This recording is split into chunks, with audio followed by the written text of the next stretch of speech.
Fala galerinha, tudo bem com vocês? Chave do Enem no ar, você sabe, né? 19 horas, aqui no canal da Educação Adventista Brasil, toda quinta-feira, entra uma aula especial preparada com muito amor e carinho para você. E hoje é noite de Ciências da Natureza. Tá preparado? Tá preparado? Já pegou a pipoca? Pegou a sua apostila? É muito importante pegar a apostila, hein? Senta ali, pega a apostila e acompanha as aulas, porque nós fazemos esse material baseado no conteúdo que você também trabalha lá na sua sala de aula, na sua escola e na sua unidade escolar pelo Brasil todo. Preparadíssimos então? Então, lembrando, hein, nós teremos agora a aula ou as aulas de Ciências da Natureza.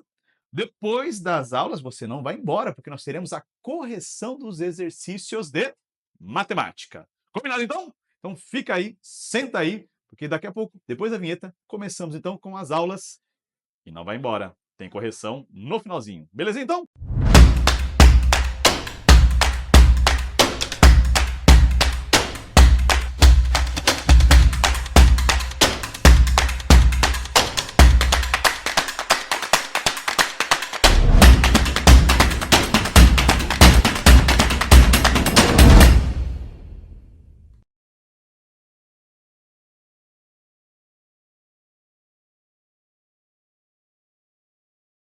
Olá, minha querida aluna, tudo bem? Vocês estavam conosco na última aula. Na última aula falamos sobre hidrostática, fizeram os exercícios, nós já corrigimos, mas agora vamos entrar no segundo módulo da nossa apostila. A apostila que nós estamos usando é a apostila da CPB. Então, abram lá no capítulo 2 e vamos retornar estudar um pouquinho sobre alguns conceitos para a gente chegar no principal de calorimetria, que é a parte principal do Enem. O Enem ama calorimetria, ama calor, ama potência, então nós precisamos chegar lá, tá bom? Preparados?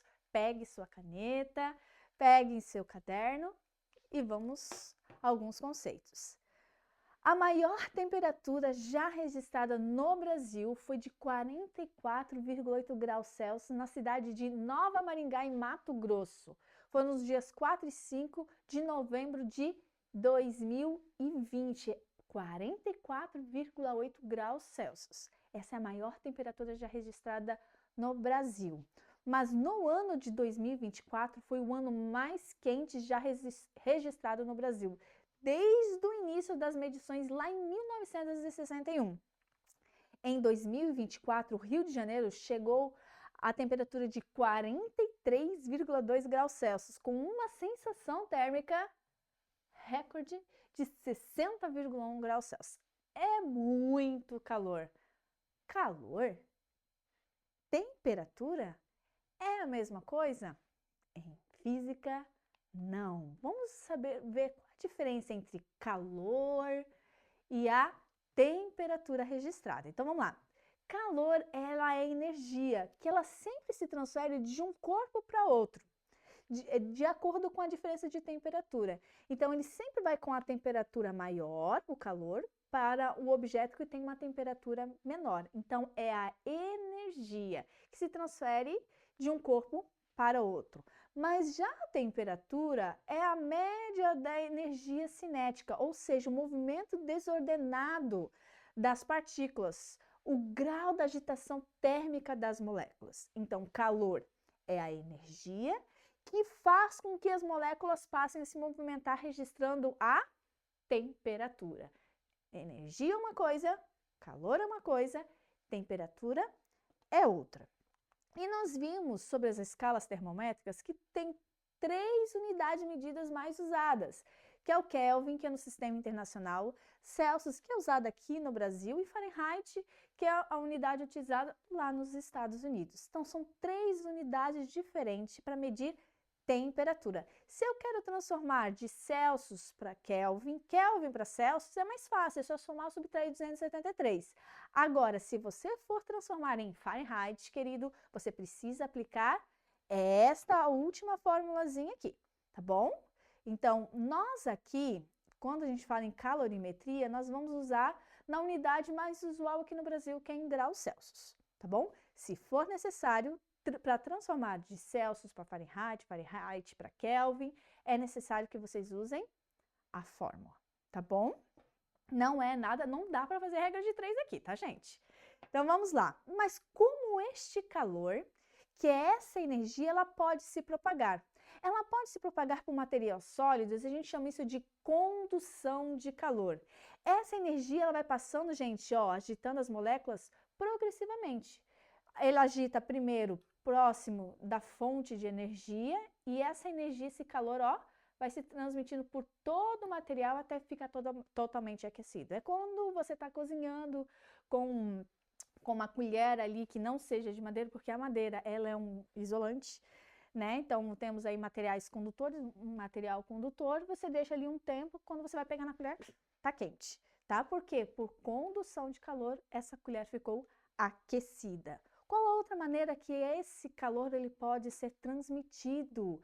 Através, por exemplo, da convecção térmica. O que é a convecção térmica?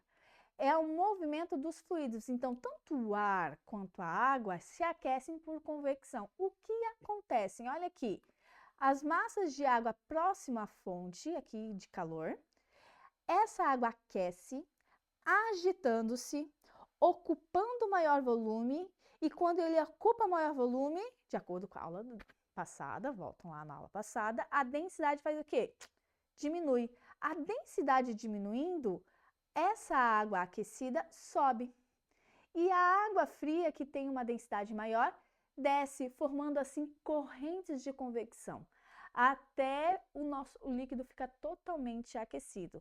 Sabe quando você pula na piscina? Aí você pula lá na piscina e parece que o fundo tá geladinho, a água geladinha, e o raso tá a água mais quente? É porque a água quente sobe e a água fria desce. Por isso que a água acontece isso, o ar também, por isso que a gente coloca geralmente o ar-condicionado na parte superior das casas, porque o ar quente sobe, resfria e o ar frio desce. E temos a propagação de calor por irradiação também. Essa propagação de calor, ela transmite através de ondas eletromagnéticas, ela não precisa de um meio para se propagar.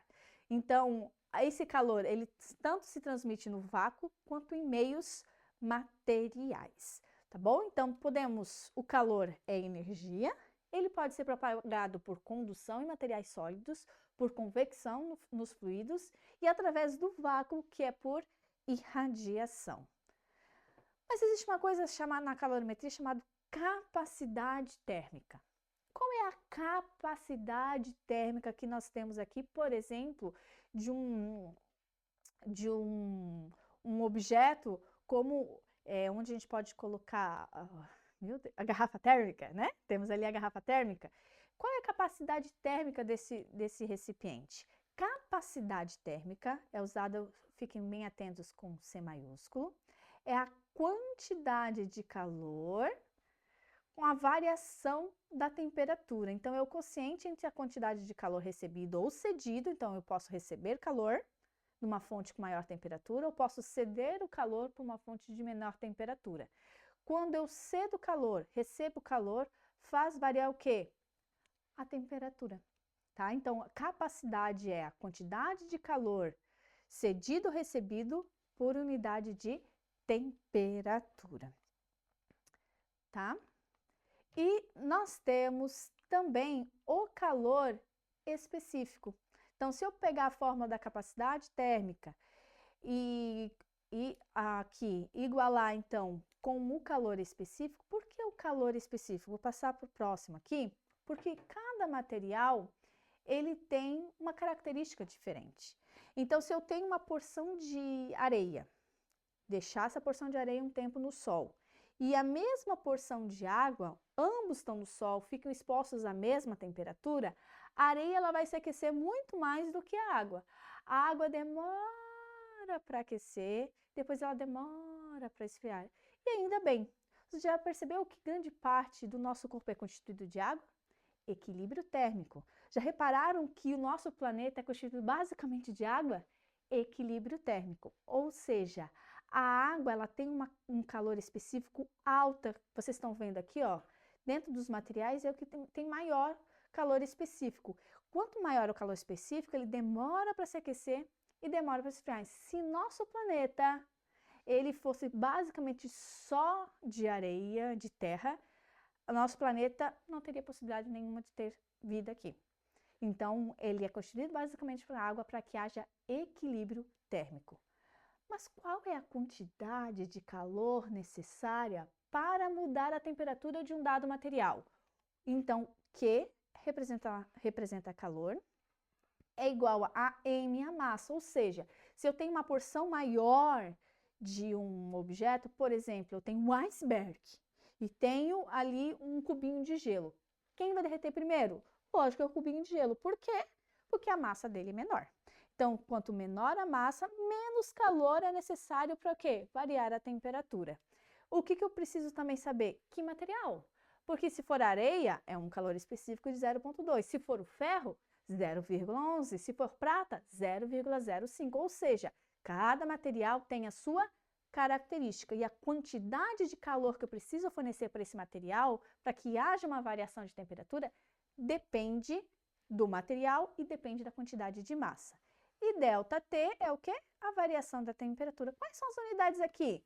Massa vamos usar em gramas.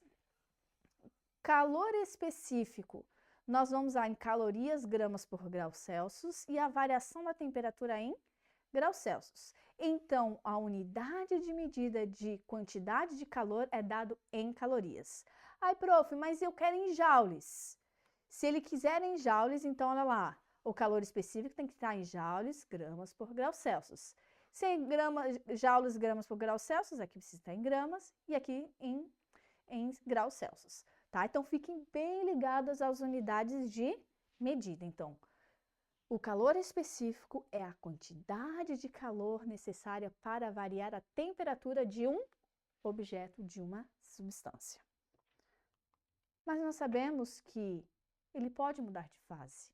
Então, se eu coloco um cubinho de gelo exposto ao ambiente, vai chegar um momento que ele vai derreter, ou seja, ele vai mudar de fase. Mas qual é a quantidade de calor necessária para mudar de fase? É isso ali. Aqui ele ficou um pouquinho para baixo, né? Ele desconfigurou. Mas quantidade de calor é a massa vezes o calor latente. O calor latente é o calor necessário para mudar de fase. Então, o calor latente da fusão, quando ele está sólido para líquido, o calor latente é 80, isso aqui da água, tá bom? Qual é o calor de vaporização? 540 calorias por grama. Ou seja, os calores latentes são diferentes, porque eles estão mudando de fase. Então, aqui está de sólido para líquido, aqui está líquido para gás. Então, a quantidade de calor necessária para mudar de fase depende da massa e depende também do calor latente. Só que enquanto está mudando de fase, não tem variação de temperatura. Então, quando eu tenho um cubinho de gelo na fase sólida e ele está derretendo até chegar na fase líquida, a temperatura se mantém constante, que é o que dá para mostrar aqui através deste gráfico. Retiro o meu cubinho de gelo a menos 20 graus Celsius, está na fase sólida. Recebe calor até chegar a 0 graus. Ou seja, uso aqui o calor sensível, o Ki macete, tá bom? Enquanto está mudando de fase, olha lá, está a 0 graus. Então, ele está recebendo o calor latente. Muda, vai se transformando, vai se transformando. Quando transforma totalmente em água a 0 graus, aí eu começo a continuar fornecendo calor para essa substância e o que vai começar a acontecer? Ele está na fase líquida. Aí, quando ele transforma de 0 a 100 graus Celsius, estão vendo aqui, eu uso o calor sensível. Quando ele chegar a 100 graus Celsius, ele vai começar a transformar de líquido para vapor. Aí ele fica a 100 graus Celsius, aí aqui eu uso o calor latente. E depois de 100, ele vai aumentando a temperatura e aí eu uso também o calor sensível. Então, enquanto está variando a temperatura, calor sensível. Enquanto está mudando de fase, calor latente. Tá bom? Só que é o seguinte, eu posso misturar água quente com água fria, vai ficar água morna. Eu quero que a minha água não seja uma água morna, eu quero que ela seja geladinha. Eu coloco o quê? O gelo dentro. Mas qual é a temperatura final dessa mistura? Então, quando eu pego dois corpos com temperaturas diferentes e mantenho-os juntos, vai haver uma coisa chamada equilíbrio térmico. Vai se equilibrar. Mas como? Quanto? Então, é o seguinte, neste caso aqui, a água está com uma temperatura maior do que o meu cubinho de gelo. Então, a água cede calor para o meu cubinho de gelo. Então, aqui, ó, a água cede calor e o cubinho de gelo recebe. Nós estamos lidando aqui com um sistema como se fosse todo fechado, que não estivesse perdendo calor para o recipiente nem para o ambiente. Então, é como se a água fornece calor só para o gelo e o gelo recebe. Então, a soma desses calores vai dar zero. Então, aqui é quando a gente pode descobrir, por exemplo, a temperatura final do equilíbrio térmico dessas duas substâncias. Neste caso aqui, ó, 130 deu 40, mas por que eu não somei os dois e dividi por 2? Não, porque se eles têm características diferentes, estão em fases diferentes, você vai ter que somar os calores envolvidos e igualar a zero. Temos também, gente, a potência térmica, que é o que o Enem ama. Ele quer saber qual é a potência do meu aparelho e ele gosta de fazer essa relação de potência com calor, porque potência é a energia dividida pelo tempo, qualquer tipo de energia dividido pelo tempo em segundos. E a unidade de potência é dada em watts. E então eu posso pegar a quantidade de calor, então posso usar o Q igual a mc delta T, ou posso usar o Qmol, né? Esses calores que é a energia e dividir pelo tempo em segundos, tá? Então, potência é energia dividido pelo tempo. Vocês vão fazer 3 questõezinhas. Uma relacionada à transmissão de calor, que geralmente o Enem vem trazendo esse conteúdo quase todos os anos. Vocês vão fazer uma questão de equilíbrio térmico e também uma questão de potência, tá bom? Fiquem ligados, usem sempre as unidades medidas corretas para que você possa ter êxito. Tchau, queridos, até a próxima aula.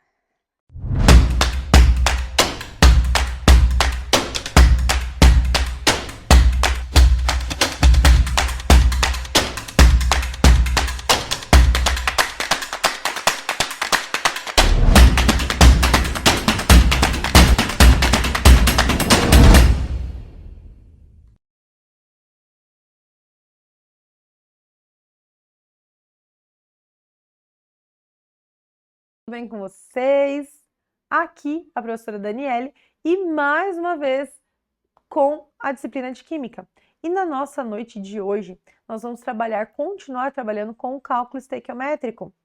E agora nós vamos falar de propriedades mais específicas, né? Tópicos mais específicos, que são os reagentes limitante, reagente em excesso, rendimento e grau de pureza. Então, quando nós pensamos em rendimento e grau de pureza, vocês vão ver que eles estão bem, fazem associações um sobre o outro. Mas vamos lá, começando então pelo reagente limitante, reagente em excesso. Produção, você pode passar para mim, por favor? Obrigada. Reagente limitante, reagente em excesso, então, preciso entender, isso precisa, tá, pessoal? Ficar ali, ó, né? Limitante é o que vai no limite, é o que vai até acabar. É o reagente que vai ser consumido por completo. E quando ele acaba, a reação ela para, porque eu não vou ter mais reagente para dar continuidade. Então, a reação ela vai parar, ok? Consequentemente, se eu parei a reação ali, quer dizer que tudo que eu produzi até aquele momento. Depois eu não vou ter mais produto, porque eu não tenho mais outro reagente para, né, a reação dar continuidade. Então, eu tenho que entender que se eu determino o limitante, aquele que vai ser consumido por completo, é ele que vai determinar a quantidade do produto, né, de quanto eu vou produzir de determinada substância. Então, são conceitos, são termos que precisam estar bem claros quando nós vamos trabalhar com cálculo estequiométrico e principalmente se o exercício ele quer, né, conhecer ali o conceito, que você identifique o conceito de limitante e excesso.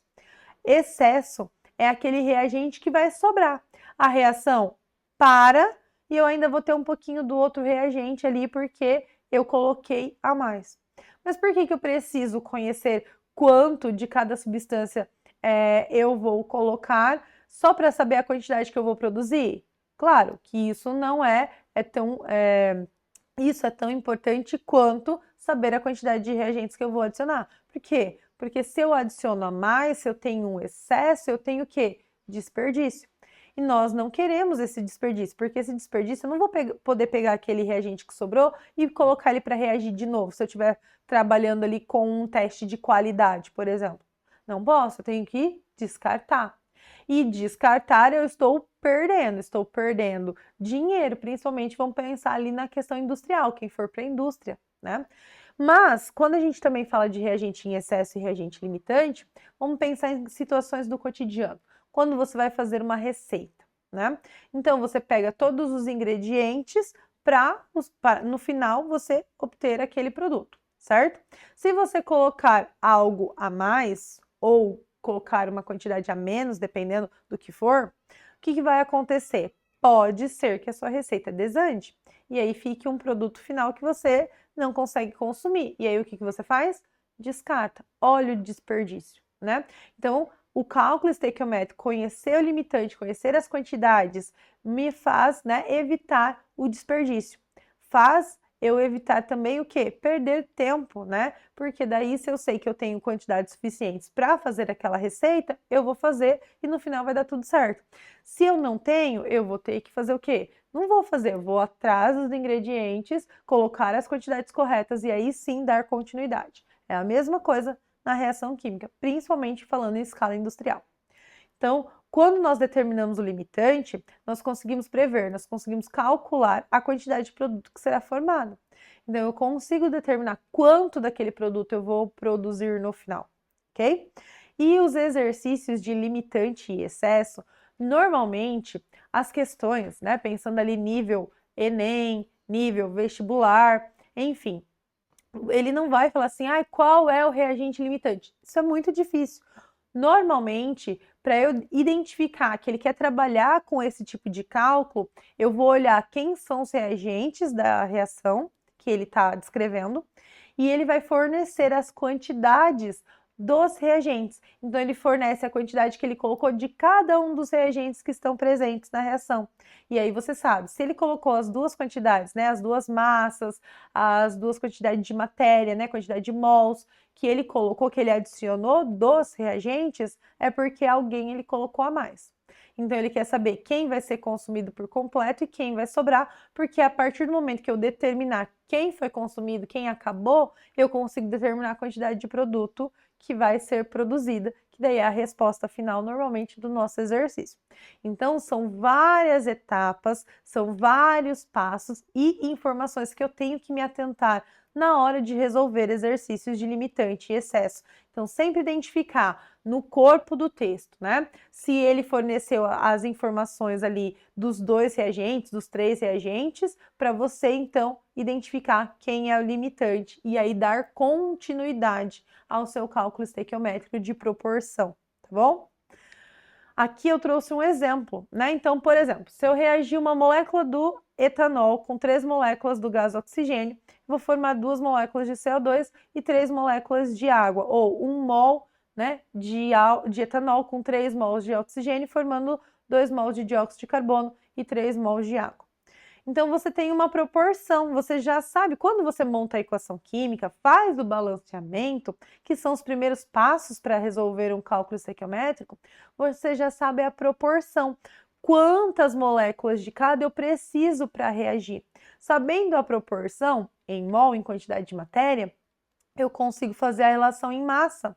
Então, 1 mol de etanol, por exemplo, são 46 gramas, enquanto que 1 mol de gás oxigênio são 32.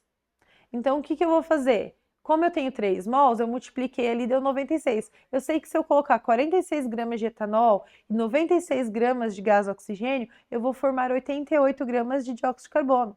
Mas se por algum motivo eu aumentar a quantidade de oxigênio ou diminuir a quantidade de oxigênio, ou aumentar a quantidade de etanol, ou diminuir a quantidade de etanol, eu vou interferir, eu vou modificar a quantidade do produto que vai ser produzido.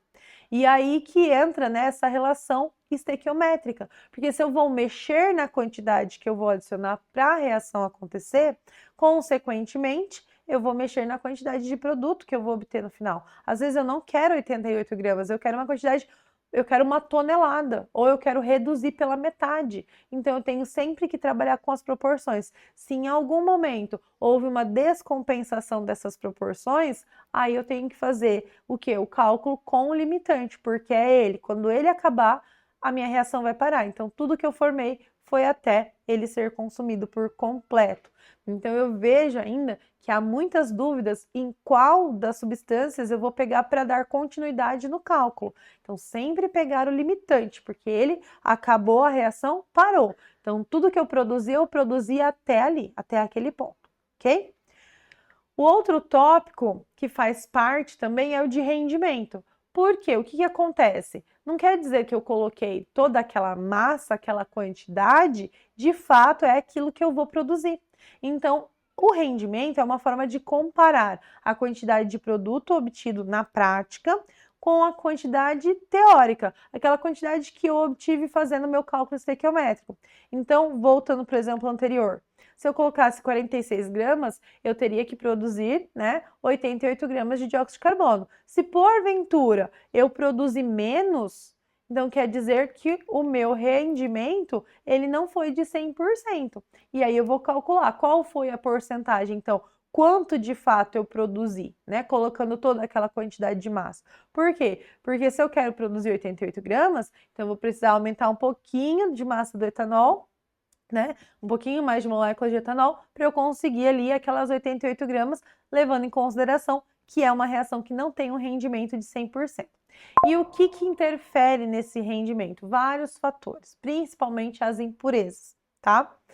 O rendimento ela é a forma de determinar a eficiência com que os reagentes são convertidos em produto. Então, se eu tive um rendimento de 100%, quer dizer que aquele produto que eu comprei ou aquela amostra que eu acabei pegando, ela é uma amostra ali mais livre de impurezas possíveis. E como que eu calculo esse rendimento percentual, né? Que é porcentagem. Eu vou pegar lá o rendimento real, que é aquele rendimento que eu obtive, né, no final do processo experimental, dividir pelo valor do rendimento teórico, que é aquele valor que eu esperava, né, obter, e vou multiplicar por 100%. E quando eu falei que o rendimento e o grau de pureza eles estão juntos ali, porque normalmente o meu rendimento ele não vai ser 100% quando o grau de pureza, quando eu tiver muitas impurezas naquela amostra. E aí eu tenho que fazer sempre um controle de massa para, né, aumentar ou diminuir aquela quantidade de reagente para ter o mais próximo ali de 100% de rendimento. Ou seja, eu preciso determinar qual é o grau de pureza daquela amostra, né, saber qual é a quantidade de interferentes que eu tenho ali, para saber quanto eu vou usar de cada um. Então, o grau de pureza ele vai determinar a percentagem, né, da massa das substâncias puras em relação à massa total da amostra. A pureza dos reagentes está relacionada com o rendimento da reação. Então, vai render mais o quê? Quando eu tiver menos interferente. Então, mais moléculas puras ali, mais moléculas que não têm interferentes, impurezas, sujeiras ali no meio reagindo, mais rápida a reação, mais pura, né? Mais próximo de 100% ali o rendimento. Reagentes impuros, eles podem levar também a reações incompletas, então sobrar, né, ter ali uma sobra do outro reagente, então um desperdício, e também pode ocasionar a formação de produtos indesejados. Então, quando eu tenho ali reagentes impuros, ou quando eu tenho uma quantidade menor de reagente, eu posso ter produtos inesperados. Por exemplo, numa combustão, que é a reação do etanol com o oxigênio, Se eu tiver uma descompensação de etanol ou de oxigênio, eu não vou ter uma combustão completa, que é aquela que vai liberar dióxido de carbono e água. Eu vou ter uma combustão incompleta, uma queima incompleta. E essa queima incompleta, com esses interferentes ali no meio, vai gerar o quê? Monóxido de carbono, vai gerar carbono, né, fuligem, vai gerar um pouquinho de CO2, vai gerar água também. Mas eu vou ter outros dois produtos que eu não queria, que é o monóxido de carbono e o carbono fuligem, certo? Então, saber o grau de pureza, saber a quantidade ali do seu reagente, ajuda a identificar, né, a prevenir o que eu vou formar. E quando nós vamos no laboratório, aquelas amostras, né, dos reagentes, normalmente tem um PA, né? Quando eu estou trabalhando ali com reagentes de grau de pureza analítica, quer dizer que são os mais puros possíveis, quer dizer que no processo, né, de embalagem, no processo de produção, eles tiraram o máximo que eles conseguiram por diversas técnicas utilizadas das impurezas e interferentes que podem atrapalhar o desenvolvimento do experimento, principalmente quando eu estou falando de experimentos ou laboratórios que vão trabalhar com análises, né, quantitativas principalmente, né? Porque daí eu tenho que determinar a quantidade exata de cada coisa. Então eu preciso do mínimo de interferência possível. O grau de pureza, a fórmula é bem parecida com o rendimento. É a massa pura, né? E a massa da amostra. Então é a quantidade que teoricamente eu deveria ter com a quantidade, né, com a massa da amostra ali, levando em consideração se ela tem impureza ou não, né? A massa no total. Vezes 100. E aí eu vou ter então o grau de pureza. Normalmente, cálculos de rendimento, de grau de pureza, não preciso usar a fórmula. Eu uso a regrinha de 3 também, assim como o restante do cálculo estequiométrico. Por quê? Porque eu vou ter uma massa, que vai ser o meu total, aquela massa esperada, que seria o 100%, só que daí eu obtive uma massa X, então ela vai ser a minha porcentagem, ela vai equivaler ali a uma porcentagem, né, daquela reação, então eu vou ter um rendimento. E a mesma coisa, quando o exercício ele fala assim, olha, o grau de pureza é de 80%. Então, você tem lá, sei lá, 1 tonelada de um mineral. E aí, sabe que o rendimento daquele mineral é de 80%, do grau de pureza dele é de 80%. Então, de tudo aquilo que você tem, né, só 80% de fato é o meu reagente, é aquilo que eu preciso para reagir. Então, você consegue fazer essa relação e consegue montar o cálculo estequiométrico, ok? E dar continuidade em todas as quantidades. Então, pessoal, a nossa aula de hoje é sobre isso, é sobre identificar reagente limitante, reagente excesso, identificar, né, o rendimento, como que eu vou usar o rendimento e o grau de pureza para o desenvolvimento do cálculo. Nos vemos na aula de correção dos exercícios. Uma ótima noite, tchau, tchau!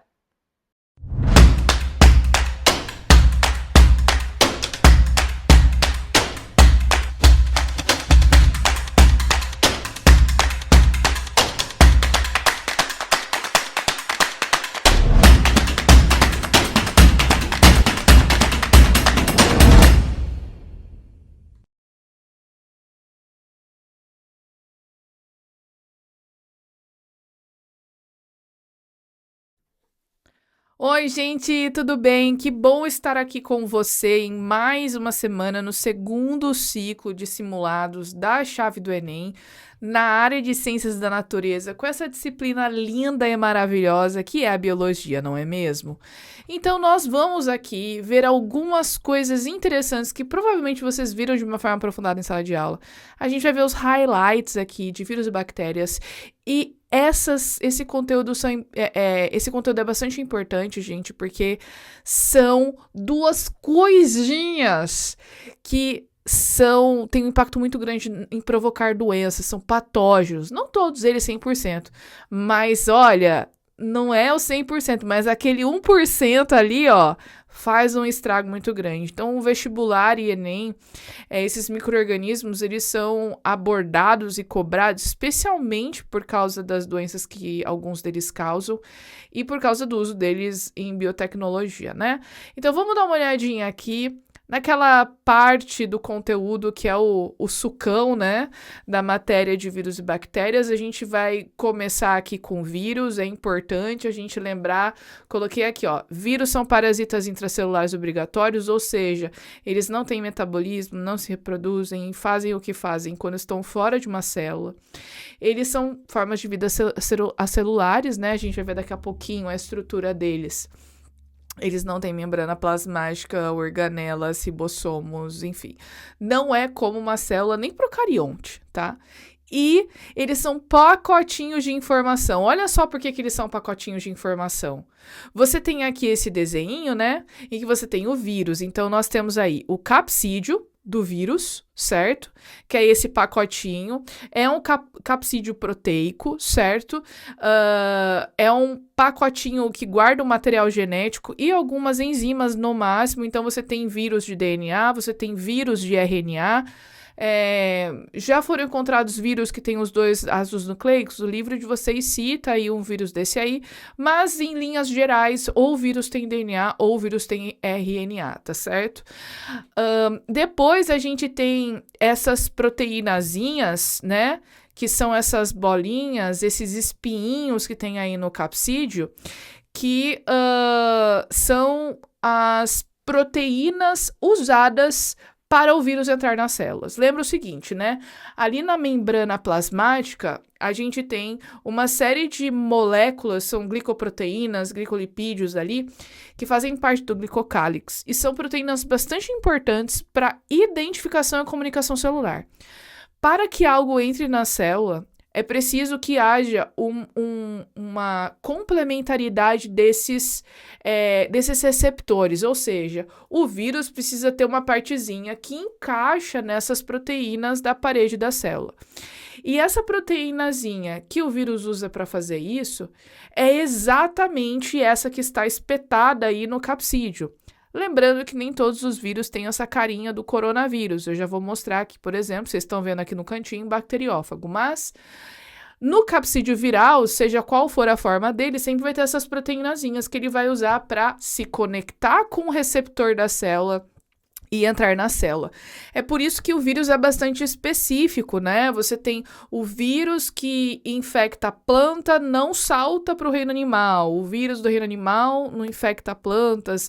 Vírus que infecta a bactéria não infecta a célula de animal e assim por diante, por causa dessa especificidade do capsídeo dessas proteínas, né? Você tem aqui diferentes formas de vírus, então essas proteínas spike, né, que eu estava dizendo aqui para vocês, essas que estão espetadas aqui no coronavírus, esse é um exemplo do SARS-CoV-2. Nós temos aqui o bacteriófago, que é um vírus específico de bactéria, parece um robozinho, né? E você tem aqui também uma coisa que eu coloquei, que é o seguinte, às vezes quando os vírus eles saem das células que eles infectaram, eles roubam uma parte da membrana plasmática. E isso acaba virando uma outra camadinha que é chamado de envelope. E esse envelope é lipídico, né? Isso acaba confundindo a célula às vezes, tá? Vamos passar aqui direto para o ciclo do retrovírus, que é o ciclo da infecção viral. Então, lembra que o retrovírus, ele é um vírus de RNA.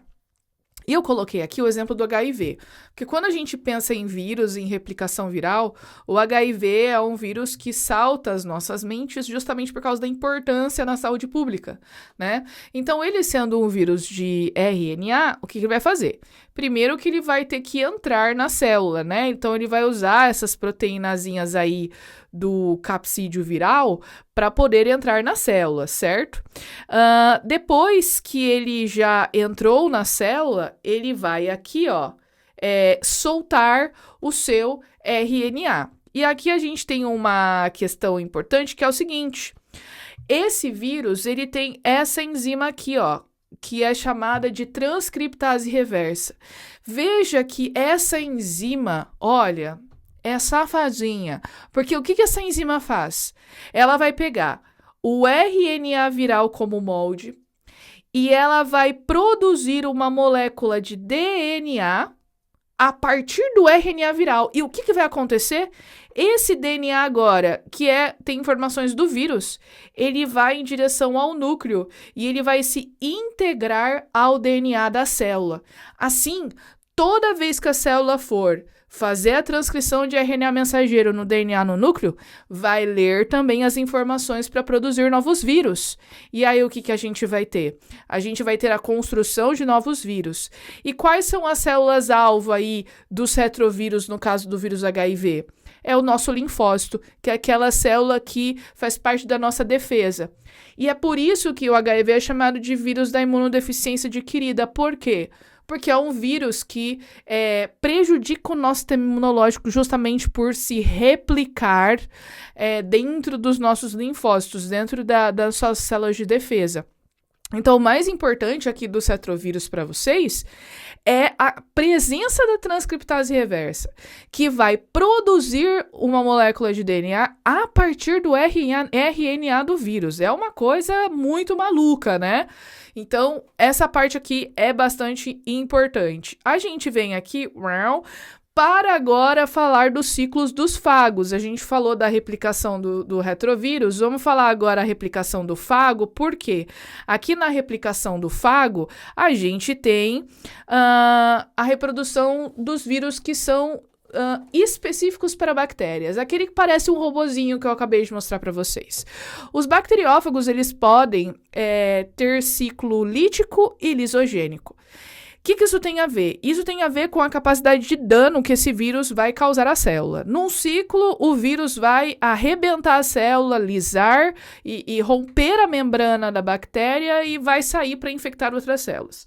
Num outro ciclo, esse material genético do vírus vai ficar agregado ao DNA da célula da bactéria e assim, toda vez que a bactéria for fazer ali RNA mensageiro transcrever para depois traduzir em proteína, vai ler a informação viral e vai produzir novos vírus.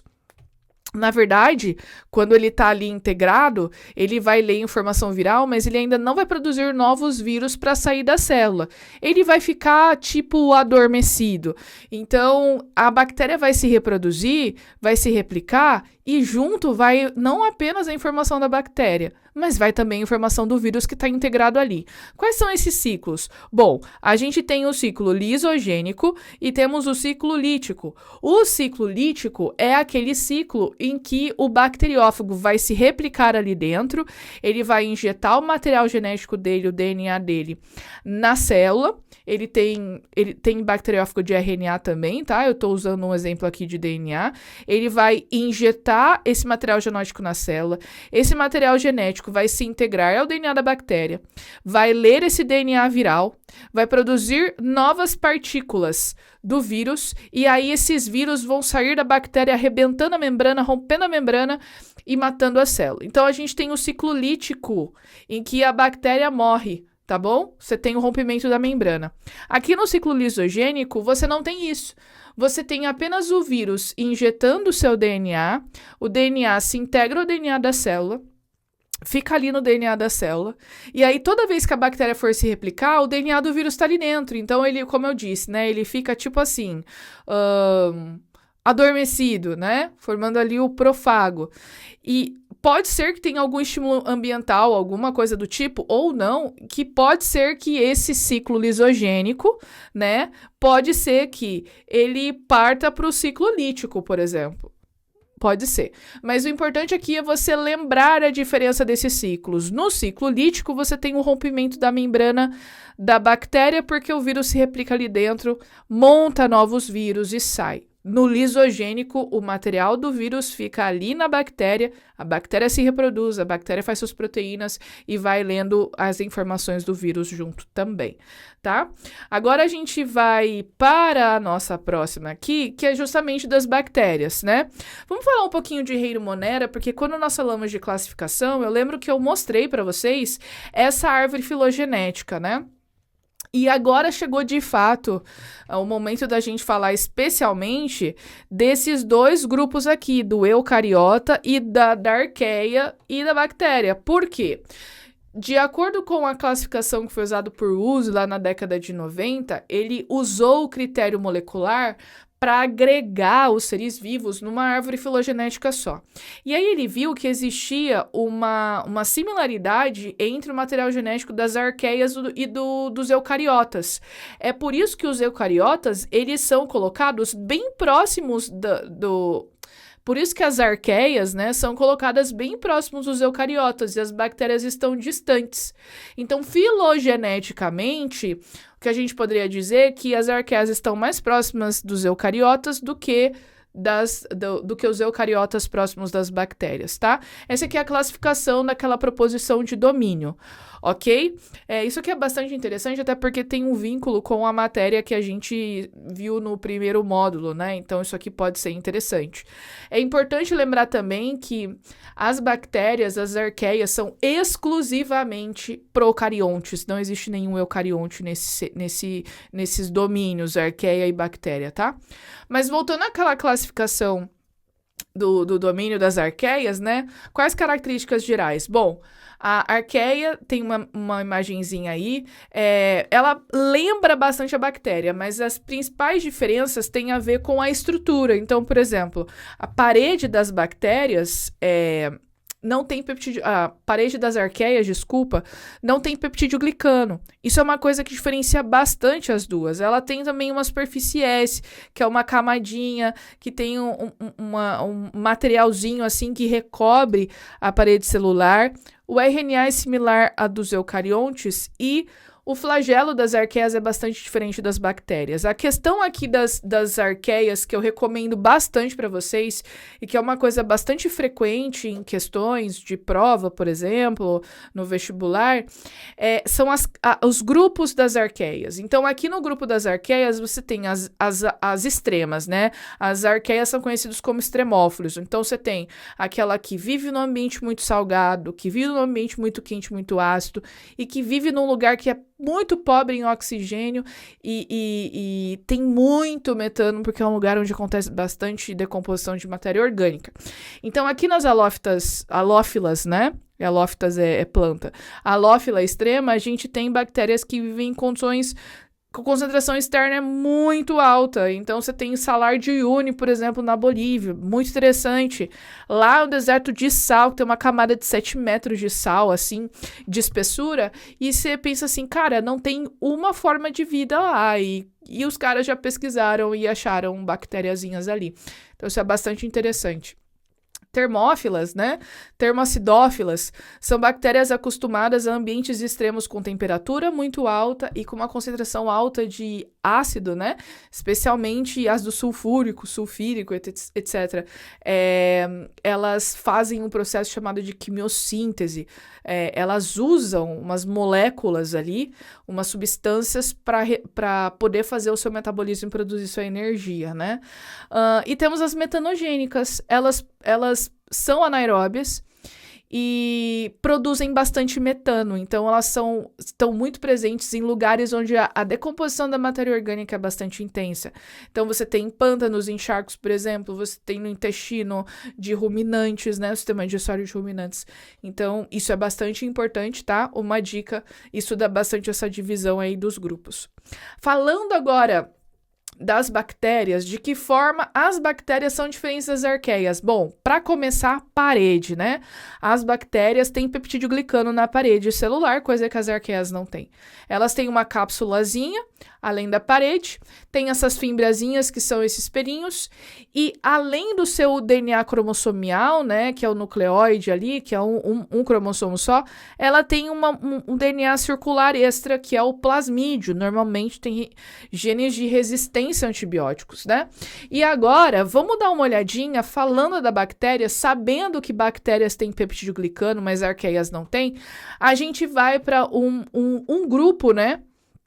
Ou 2 grupos aí das bactérias, em que esses grupos eles são divididos naquelas que reagem com corantes que são aplicados, né? E aí foi o Hans Christian Gram, ali no início do século XX, se eu não me engano, mas ele viveu ali entre o século XIX e XX. Ele criou uma coloração, porque ele viu que as diferentes bactérias reagiam diferentes e retiam, né? Elas absorviam diferentes corantes, isso fazia com que elas ficassem violetas ou rosas, por exemplo. E aí a gente tem a coloração de Gram, e aí a gente gente usa essa coloração para dizer se ela é positiva ou negativa. Ou seja, a bactéria que é a gram-positiva, ela vai ficar violeta quando você vir ela no microscópio. Eu já vou mostrar uma imagem para vocês. E por que ela fica violeta?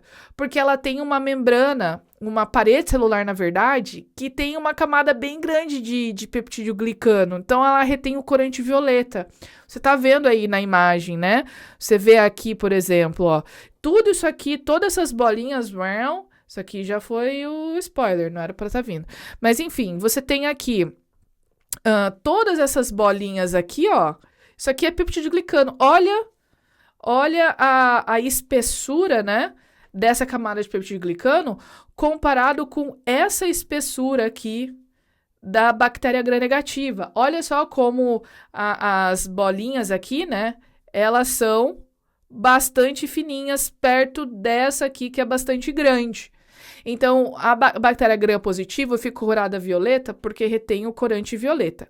A bactéria gram-negativa, como tem uma configuração diferente, você tem uma membrana interna, espaço periplasmático, que é um espaço entre a membrana e a parede. Você tem a parede peptidoglicano, que é mais fina, e depois a membrana externa. Então, ela retém o corante rosa. E agora, né, como vocês já viram aí, eu achei que fosse ser surpresa, a gente tem aqui uma imagem da coloração de gram. E olha só que coisa mais linda. Você vê os cocos, que são as bolinhas, os estafilococos, né, quando você tem essas bolinhas em forma ali de cacho de uva, e você tem os bastonetes, o Escherichia coli, que é uma bactéria que está no teu intestino, por exemplo, né? E veja que coisa mais gracinha, gente. Não é uma gracinha esse bacilo? Olha só, esse bastonetezinho. Eu não vou apresentar essas formas, mas essas formas também, a forma da célula bacteriana, ela é bastante usada para dar nome, né?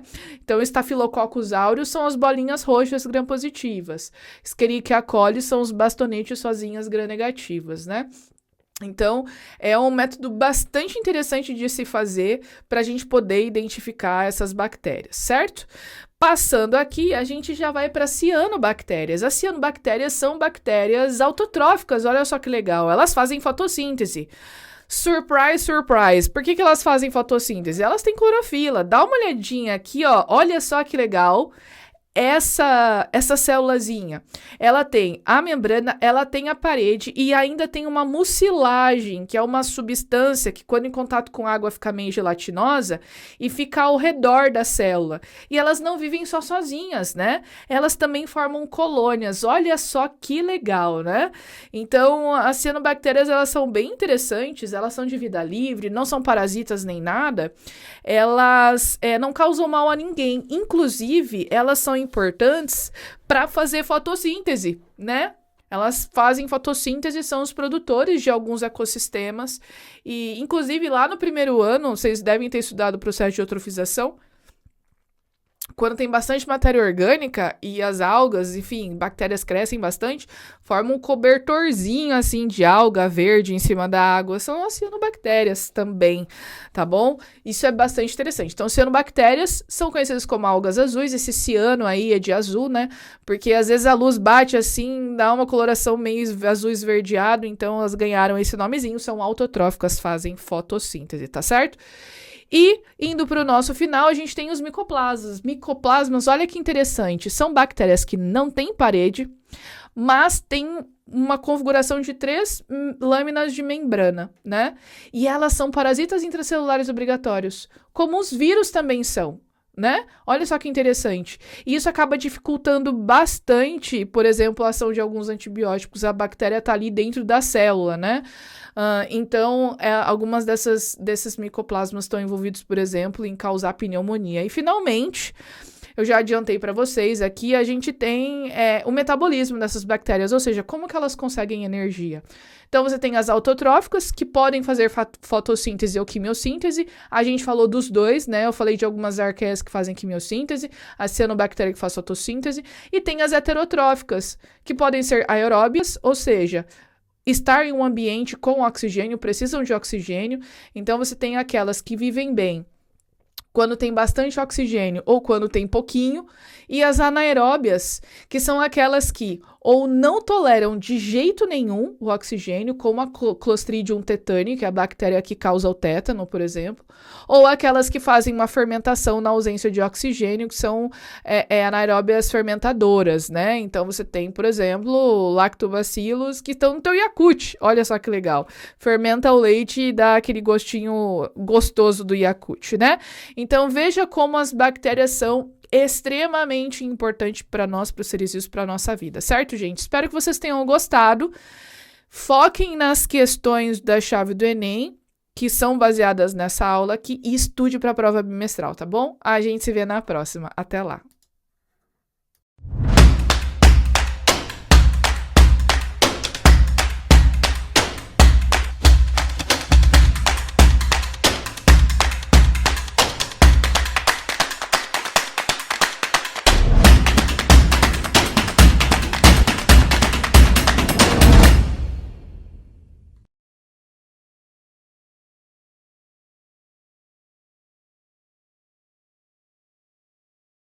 Fala, meu aluno, tudo bem com você? Seja bem-vindo a essa nossa resolução do exercício que ficou para você fazer. Vamos observar agora quais pontos você pode melhorar, o que você errou ou deixou de fazer e, com certeza, a resposta correta. Preparado? Vamos nessa! Nossa primeira pergunta, ela vem lá da UFRGS, lá do Rio Grande do Sul. Um abraço aí para os nossos colegas gaúchos. E ela diz assim: considera a função real f definida por f de x igual 2 elevado a menos x. O valor da expressão S, que contém f de 0 mais f de 1 mais f de 2 até o f de 100 é... Basicamente, ele quer saber qual é a soma das 100 imagens dessa função. Então, uma dica muito importante é a gente fazer as iniciais, fazer as 3 primeiras, partindo do f de 0 até a imagem do f de 3, e descobrindo esses valores. Então, observe, ali a gente tem a primeira imagem, que é quando o x é igual a 0. Você pega o x, aplica lá no 0 e a gente faz 2 elevado a 0, 1. Depois, note comigo que quando eu faço para o f de 1, que é a segunda imagem de f, nós vamos ficar com 2 elevado a menos 1. 2 elevado a menos 1 é a fração de 1 meio. E assim a gente vai progredindo. 2 elevado a menos 2, que vai ser 1/4. Depois 2 elevado a menos 3, que é 1/8. Até que a gente vai chegar na centésima imagem, que é o f de 100. Como é que a gente faz isso, professor? Nós temos uma fórmula muito legal, que é a fórmula das somas dos enésimos termos de uma progressão geométrica. Como é feita essa soma? Você vai pegar o primeiro cara, multiplicar pela razão elevada a n, menos 1, e subtrair pela razão menos 1. Fazendo isso, a gente encontra o centésimo primeiro, porque encontrando o centésimo primeiro, a gente determina quem é o f de 100. Perfeito? Notemos comigo então, a gente vai pegar aí o primeiro cara, que é o 1, é a primeira imagem que a gente encontrou. Depois nós vamos pegar a razão, que é 1 meio. Por que razão é 1 meio? Note comigo nas 4 primeiras imagens que todas têm 1 meio ali na representação. Então essa é a nossa razão, ela vai crescer a cada 1 meio. Perfeito? Fazendo isso, a gente pega lá o 101, subtrai 1 e divide por 1 meio dividido por menos 1. Fazendo as nossas contas aí, como está na tela para vocês, o nosso centésimo primeiro termo nada mais é do que 2 menos 2 elevado a menos 100. Alternativa letra E, você que marcou, parabéns, mandou muito bem. Nossa segunda questão é lá do PUC do Rio de Janeiro e ela dá para a gente uma soma. Uma soma que começa do 4, 8, 16, vai até o 2048. E ele quer saber qual é o valor dessa soma. Muito parecida com a questão que a gente fez anteriormente. Observe que quase sempre, quando tem questão de progressão geométrica, ela vai pedir a soma dos termos enésimos, ok? Nesse caso, o termo é o 2048. Como é que a gente faz isso? Você vai fazer, o primeiro passo é descobrir quem é esse último termo. E a gente vai usar a fórmula do termo geral, que é a fórmula chamada de AN. O que é AN, professor? É o último termo da minha sequência. A n nada mais é do que o primeiro cara, A1, vezes a razão elevado a n menos 1. Como a gente quer descobrir o último, que é o 2048, a gente coloca no lugar do AN 2048. O primeiro elemento é o 4, já está lá, e a gente vai colocar a razão, que é 2. Da onde saiu isso, professor? Bem simples, observe. O primeiro cara é 4, o segundo é 8. A gente multiplicou por quanto? Por 2. Olha o terceiro cara. Ele era 8, o segundo, o terceiro virou 16. Multiplicamos por quanto? por 2. Então, ela sempre vai crescer multiplicando por 2. Daí que surge o termo de progressão geométrica. Você vai colocar esse 2 elevado a n menos 1, que é o que a gente quer determinar, e nós conseguimos fazer aí uma equação básica dos dois lados. Simplificando isso, a gente encontra que o n é 10. Então, o número de termos que eu vou ter nessa soma são 10. Achando o número de termos que eu vou ter, agora é só fazer a soma dos termos gerais, como a gente fez na questão anterior. Então, o primeiro elemento será o 4 elevado vezes 2 elevado a 10, já que a gente tem 10 termos nessa soma, menos 1, dividido por 2 a menos 1. Fazendo as nossas contas, a gente chega em 4.092, alternativa letra A. Observe que uma importante dica para essa questão é: primeiro a gente precisa saber quem são ou quantos são os termos dessa sequência. Descobrindo isso, a gente aplica a fórmula geral e aí é só partir para a felicidade. Terceira pergunta lá da PUC de São Paulo, e ela diz assim: considera a progressão aritmética, e olha que interessante, ela começa com 3, depois vai para A2, A3, A4, até quanto você quiser. E ela é crescente, a gente só tem um termo dessa nossa sequência.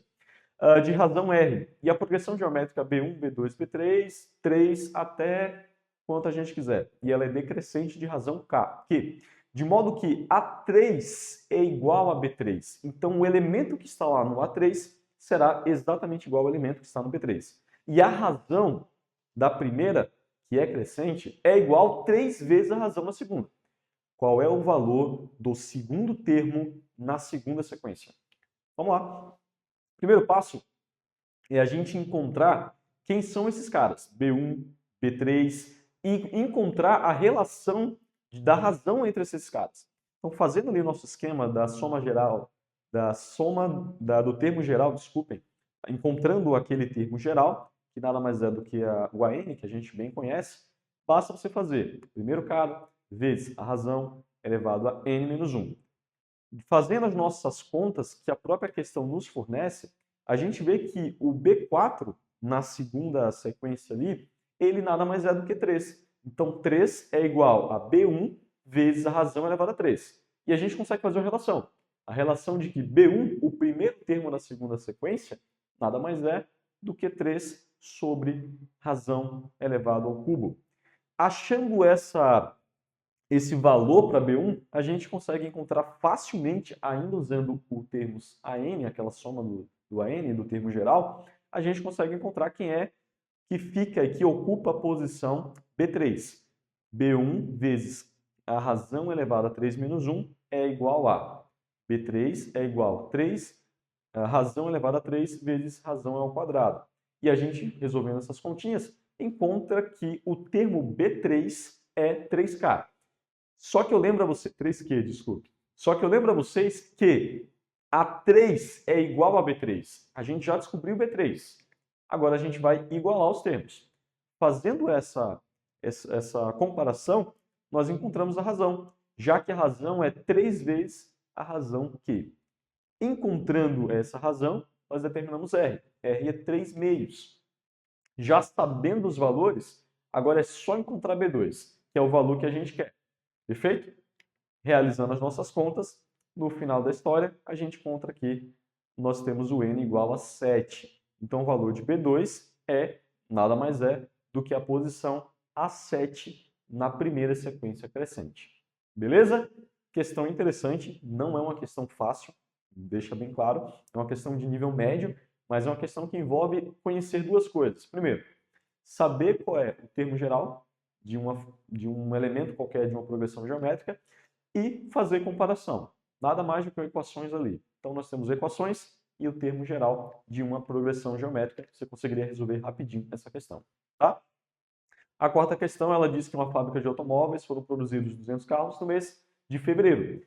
Em junho do mesmo ano foram produzidos 3.200 carros, sendo que a quantidade de carros produzidos entre fevereiro e junho forma uma progressão geométrica crescente. Anota aí.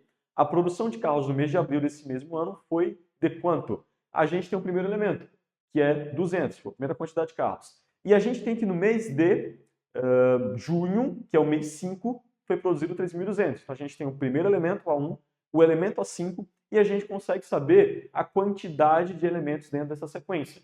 Porque do 1º de janeiro a junho, a gente tem 5 meses. Então, o nosso N é 5. O que a gente quer descobrir? Qual foi a produção de fevereiro? Então, nós vamos fazer para a fórmula do termo geral. A N é igual o primeiro vezes a razão N menos 1. Nós vamos pegar o 3.200, que é do mês de junho, para tentar descobrir quem é a razão. Então, a gente pega 3.200 é igual ao primeiro cara, vezes a razão 5, que é o mês que a gente está trabalhando em questão, menos 1.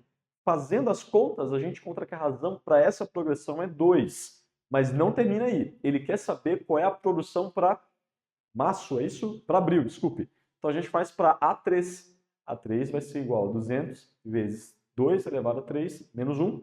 Fazendo as contas do termo geral, a gente determina que no mês de abril foi 800. Alternativa, letra D. Basta saber termo geral de uma progressão geométrica. Tranquilo? E alguns reajustes algébricos ali. Nossa quinta questão, ela é uma questão que fala assim, que no site de uma empresa foi inaugurado no primeiro dia do mês de dezembro e ela recebeu 3 acessos. Então já tem o primeiro termo, 3. No segundo dia teve 9. Olha o segundo aí. Primeiro 3, segundo 9. No terceiro, 27. 3, 9, 27. Opa, tem uma multiplicação no meio aí, né, professor? Em que dia de dezembro obteve o 2.187 acessos? Bem tranquilo. A gente quer descobrir quem é esse cara. Quem ocupa essa posição? Então, você vai pegar 2.187 igual. Vamos partir lá do termo geral do termo AN, o último termo. Como é que a gente faz, professor? O primeiro, que é 3, vezes a razão, 3 elevado a menos 1, que é o que a gente quer determinar, que é a quantidade de elementos que teve aí. Agora, note comigo o seguinte, se o primeiro teve 3, e o segundo teve 9, e o terceiro teve 27, cresceu em quanto? Multiplicado por quanto? Por 3. 3 vezes 3, 9. 9 vezes 3, 27. Nossa razão só pode ser 3. Fazendo as contas aqui agora, a gente compara na terceira linha ali, 2.187 é a mesma coisa que 3 elevado a 7, e a gente iguala, fazendo uma comparação, uma equação exponencial. Então, nós vamos ficar que o número que nós obtivemos é 7. Então, obtiveram 7 em questão. A sexta pergunta da Universidade Federal do Rio Grande do Norte, uma questão bem legal, e ela envolve triângulos e progressão geométrica. Então, bem legal essa pergunta aí, tá? Ela diz assim, os vértices dos triângulos brancos construídos são os pontos médios dos lados dos triângulos escuros, da figura anterior, que denominamos de A1, A2, A3, A4 e A5, respectivamente. As áreas das regiões escuras da primeira, segunda, terceira, quarta e quinta figura da sequência. Então, observe, ele começa escuro e ele vai crescendo esses pequenos triângulos brancos. Podemos afirmar que A1, A2, A3, A4 e A5, então, nessa ordem, em progressão geométrica de razão qual? Qual é a razão que a gente encontra entre essas progressões? Nada mais é do que determinar qual é a razão dos triângulos que está crescendo ali. Então, da primeira para a segunda imagem, é possível perceber que o triângulo ele foi dividido em 4 partes. Consegue notar? O triângulo do meio, branco, mais 3 triângulos escuros. E dessas 4, 3 são coloridos, ok. Então, o que a gente percebe? É uma progressão geométrica igual a 3 para 4. Você tem ali uma figura que foi dividida em 4 partes iguais, sendo 3 coloridas. Ou 3 pretas, 3 escuras. A gente tem 3 escuras de 4. De 4 partes divididas. Essa mesma razão, essa mesma proporção vai seguir para as demais. Sempre de 3 para 4. Então, alternativa letra A. Questão simples, fácil, basta apenas observar o comportamento da imagem. Questão 7.